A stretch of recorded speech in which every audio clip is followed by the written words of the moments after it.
hair loss. It's incredibly frustrating, isn't it? Oh, absolutely. And when you start looking for solutions, well, the market is just completely overflowing. So many claims, so many supplements. It's overwhelming. Exactly. So today, we're taking your sources, the articles, the research, your notes, and we're going to, really dive deep into these hair growth supplements. Yeah, our mission here for this deep dive is basically to cut through the noise.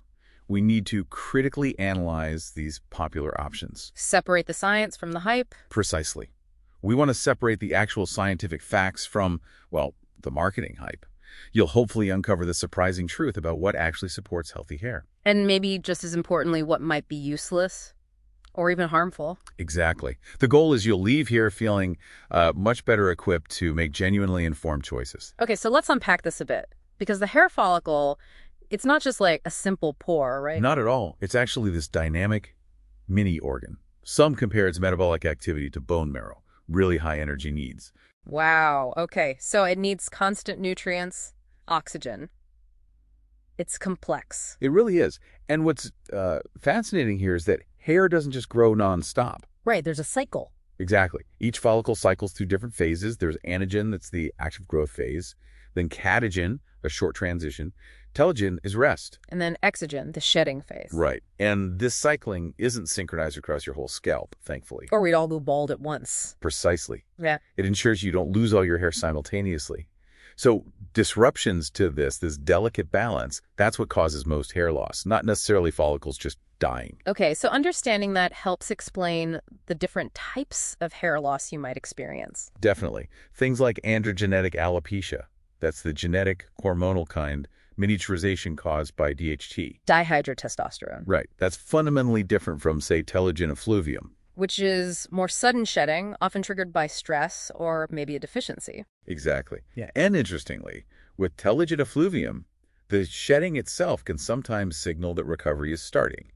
Then you have things like alopecia areata, which is autoimmune. So the bottom line is, these are different conditions. Totally different mechanisms, which is why getting a proper diagnosis from, a professional is absolutely crucial before you start trying supplements or anything else. Right. Which brings us to the supplements. The basic idea, the nutritional hypothesis, seems simple enough.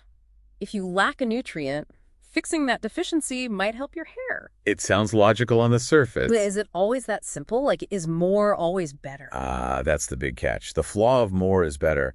We see this everywhere, but it's really relevant here. Okay. For someone who isn't actually deficient, taking extra supplements usually provides, zero additional benefit for their hair. Okay, zero benefit. But can it be worse than just ineffective? Oh, yes. Especially with fat-soluble vitamins and minerals, too. Excess intake can lead to actual toxicity.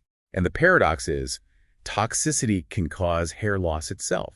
Wow. Okay, so let's put some of the big ones under the microscope. Starting with biotin, vitamin B7. It's marketed everywhere for hair. It really is.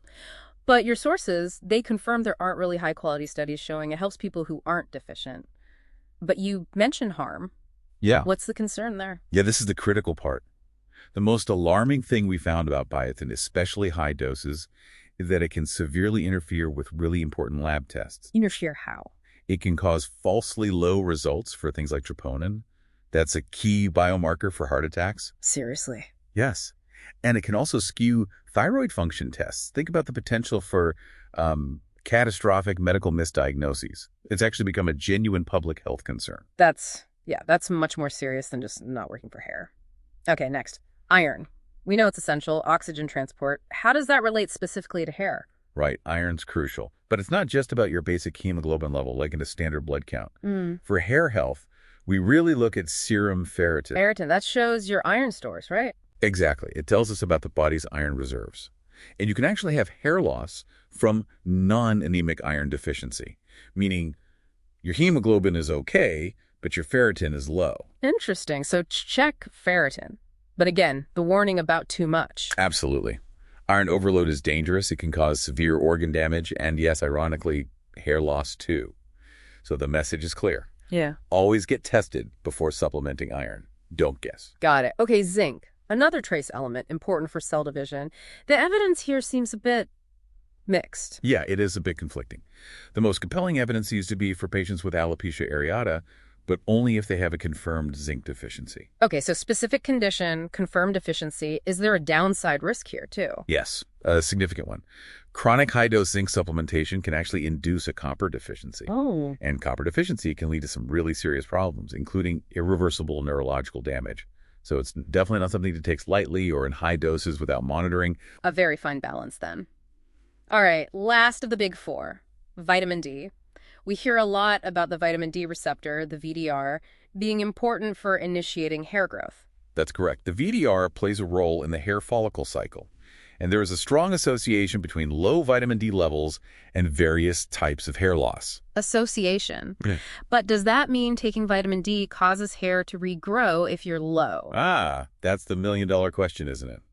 The evidence for causation, proving that supplementation directly helps hair growth, is still pretty inconclusive. We need more robust trials. And the toxicity risk. Same story as iron and others. Too much vitamin D can cause toxicity, leading to serious issues like kidney damage. And you guessed it, hair loss can be a symptom of that toxicity too. It seems to be a recurring theme. Okay, moving beyond the big four. Collagen peptides, they're marketed as building blocks. Sounds good. Sounds good, but biologically it's a bit flawed. When you ingest collagen, your body just breaks it down into its basic amino acids. Like any other protein. Exactly. There's no special pathway sending those specific amino acids preferentially to your hair. And honestly, there just aren't robust human trials showing that taking only collagen helps hair growth. Okay, good to know. What about saw Palmetto? That's often pushed as a kind of natural DHT blocker. Yeah, you see that a lot. Look, at best, the evidence suggests it's maybe modestly effective, but it's significantly less effective than proven prescription treatments like finasteride when they've been compared head-to-head. Less effective. Significantly. And it's telling that even urology experts who deal with benign prostatic hyperplasia, or BPH, a prostate condition also influenced by DHT, generally don't recommend saw Palmetto for that anymore due to lack of strong evidence. Interesting comparison. And we should probably mention vitamin A too, right? Essential, but too much. Yes. Another perfect example, vitamin A is crucial in normal amounts, but excessive intake is a well-documented cause of telogen effluvium that diffuse shedding.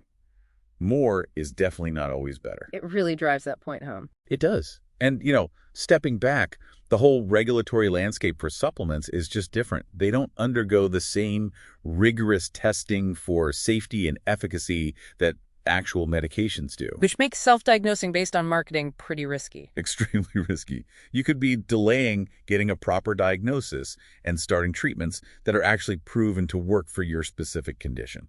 Okay, so wrapping this up, what's the main takeaway from this deep dive into the sources?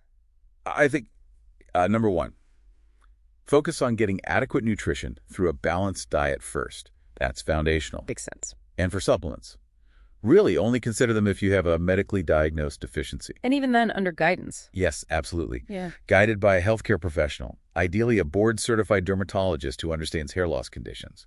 Don't just grab things off the shelf based on ads. It really highlights how vital it is to ground your decisions in actual science, not just, clever marketing campaigns. Exactly. We really hope this helps you navigate this complex world of hair health a bit more clearly. Make choices that are genuinely right for you. That's the goal. So, thinking beyond hair, it makes you wonder, doesn't it? What other common wellness trends out there might have these kinds of hidden, potentially critical interactions like we saw with Biotin and those crucial lab tests? Something to chew on.